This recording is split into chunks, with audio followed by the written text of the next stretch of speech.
Saudara-saudari terkasih, apakah saudara sudah memulai hari ini dengan penuh sukacita dan punya niat untuk berbuat baik meskipun kecil?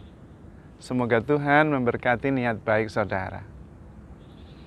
Saya masih ingin mengajak kita semua merenungkan tentang hal-hal yang natural, yang alamiah, yang kodrati. Dan tentu kalau belajar tentang hal-hal yang alamiah, kita bisa belajar dari alam. Dan saya tetap masih kagum loh dengan benih. Apa saja, bisa benih mangga, ya biji mangga itu benihnya ketika dia ditanam, dia bisa bertumbuh. Dan kemudian menghasilkan menjadi pohon besar dan kemudian menghasilkan buah mangga yang enak. Demikian juga pohon kelapa. Dalam pohon kelapa yang bulat itu, di situ termuat semua kemungkinan yang bisa membuatnya jadi pohon kelapa.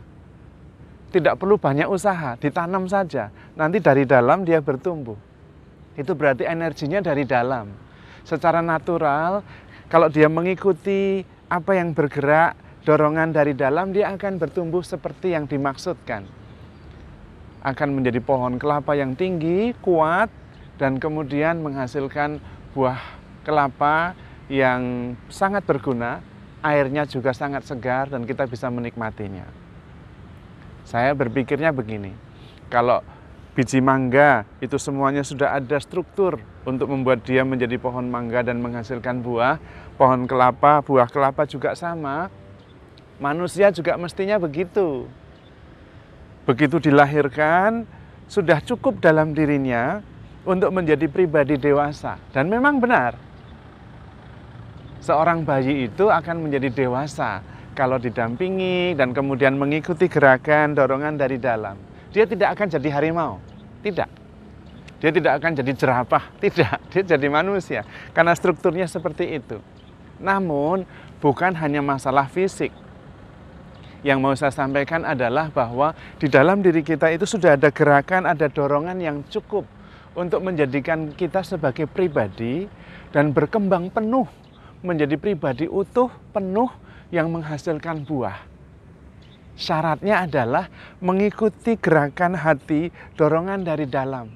Semuanya sudah cukup diciptakan oleh Tuhan. Di luarnya adalah stimuli atau rangsangan yang membuat kita bisa bertumbuh. Seperti pohon-pohon diberi pupuk, tanahnya digemburkan, seperti itu. Tetapi dari dalam dirinya sendiri, setiap pribadi mempunyai bahan dasar dan roadmap yang sudah jelas. Tujuannya sama, setiap pribadi untuk menjadi pribadi yang utuh, penuh, matang, kuat, dan menghasilkan buah. Karena itu sebetulnya yang paling utama adalah kita memperhatikan gerakan dan dorongan dari dalam. Kalau kita bisa mengikutinya dengan tenang dan kemudian mengkonfirmasi dari pendapat yang ada di luar. Yang dari luar adalah sebuah stimuli atau rangsangan yang hanya perlu kita konfirmasi tentang apa yang sudah ada dan menggerakkan dari dalam.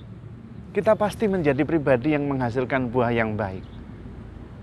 Masalahnya adalah seringkali kita abai, kurang mendengarkan apa yang ada di dalam diri kita. Itu persoalan utamanya. Karena itu, sebetulnya tidak ada orang yang diciptakan dengan bad life atau good life. Tidak. Tuhan itu menciptakan kita dengan memberi kita hidup, itu saja. Bagaimana kita menghayati hidup kita, nah itu yang menentukan bad life atau good life. Nah kalau kita menghayatinya dorongan dari dalam secara natural, alami, kita pasti bertumbuh menjadi pribadi yang baik dan menghasilkan buah. Itu pasti. Karena kita mempunyai semua bahan yang dibutuhkan untuk menjadi pribadi yang baik.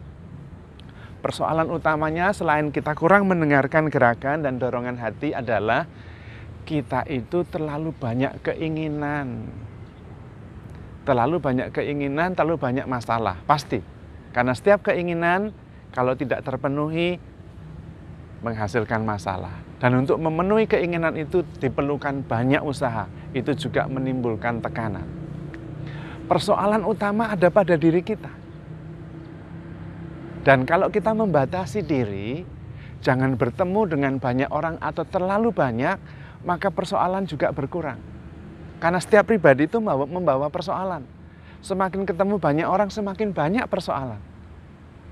Maka yang paling penting, kita memilih orang-orang yang sungguh memberi kita damai sejahtera secara alami. Dan kita bisa merasakannya. Oh, kalau ketemu orang ini, saya itu senang, antusias, natural. Tapi kalau ketemu orang ini, somehow entah gimana saya bisa mengerti. Tidak happy, tidak nyaman, ya kita coba batasi. Persoalan yang sering kali muncul adalah kita mempunyai masalah relasi terhadap orang yang kita tidak berelasi. Aneh toh itu, hanya memboroskan energi. Maksudnya gimana? Contohnya gini, beli tas yang bagus, ya, Hermes atau apa itu tulisannya, Hermes, Louis Vuitton, wah, supaya kita bergaya. Lah bergaya itu kan cuman memberi kesan saya hebat, dan yang coba kita beri kesan itu orang yang tidak kita kenal, yang kita tidak punya relasi. Masuk sama suami sendiri di rumah mau bergaya begini, ya kan enggak. Nah itu maksudnya, kita seringkali ingin mendapatkan pengakuan dari orang yang tidak ada relasi sama sekali. Dan seringkali kita juga berantem dengan orang yang tidak ada hubungan sama sekali. Ngapain?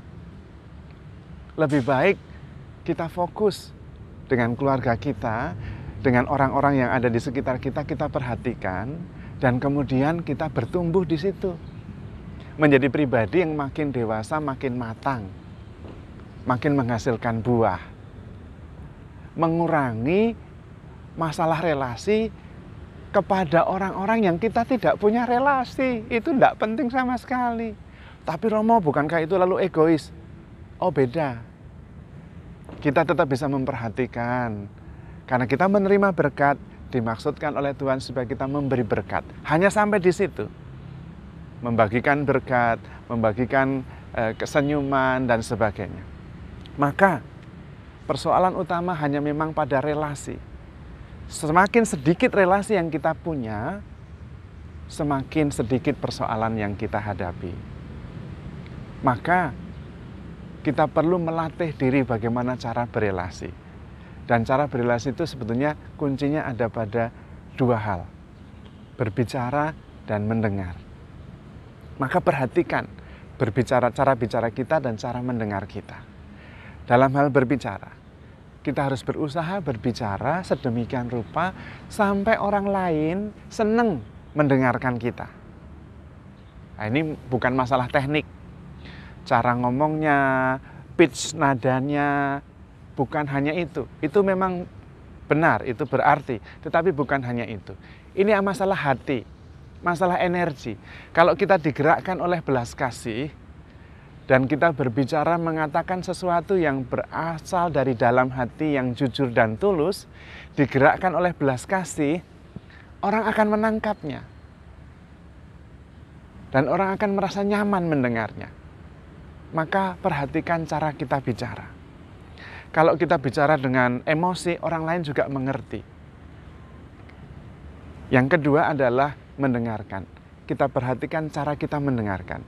Kita belajar berusaha mendengarkan sedemikian rupa sehingga orang senang ngomong sama kita. Nah, kalau kita bicara supaya orang lain senang mendengarkan kita, kalau kita mendengarkan sedemikian rupa sehingga orang senang bicara sama kita, curhat, ngomong, nyaman. Ini juga bukan hanya masalah teknik, tetapi masalah hati. Hati yang terbuka, yang tulus, yang mau memberi waktu, yang memancarkan belas kasih, compassion, dorongan dari dalam, respect, dan perhatian. Maka orang senang berbicara kepada kita. Dan masalah selesai. Karena persoalannya hanya di situ. Persoalan yang kita punya adalah persoalan relasi saja. Tidak dihormati, relasi. Tidak dihargai, relasi. Tersinggung, relasi. Sakit hati, relasi. Itu hanya masalah relasi. Dan semakin sedikit yang kita punya, fokus energi kita semakin besar untuk bisa mendengarkan dengan penuh belas kasih dan berbicara dengan energi kasih. Maka jangan banyak-banyak. Apalagi yang tidak penting. Karena tidak punya relasi. Kita ngobrol ngotot menunjukkan benar atau salah, padahal tidak ada relasi. Lah ngapain?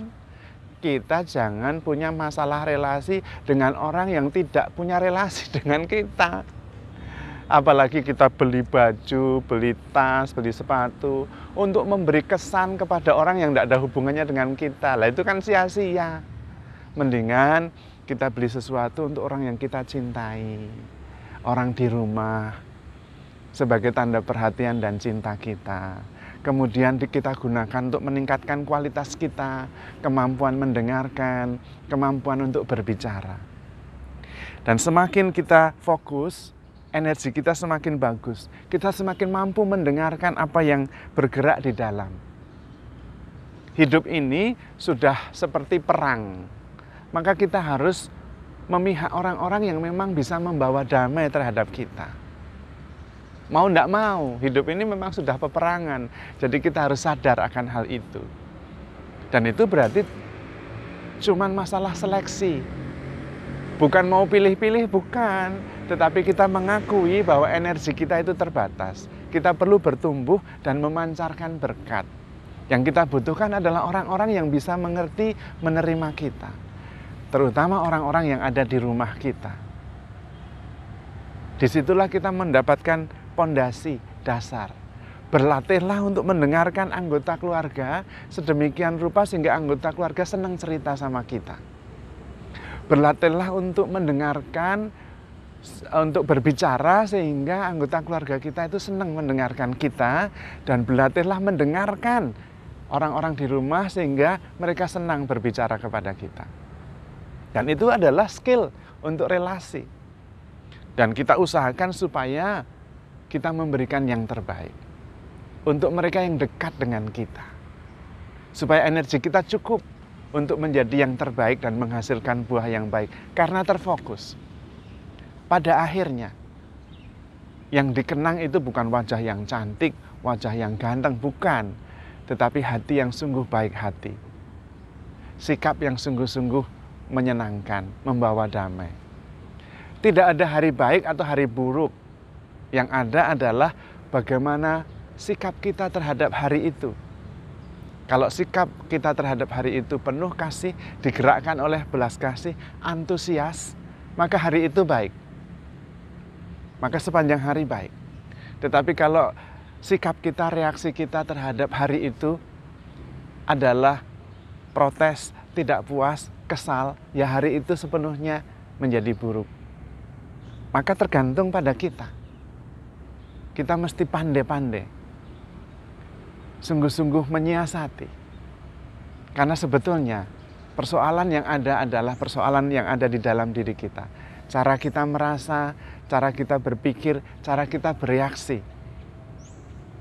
Dan semakin banyak yang kita hadapi ya semakin banyak persoalan kita.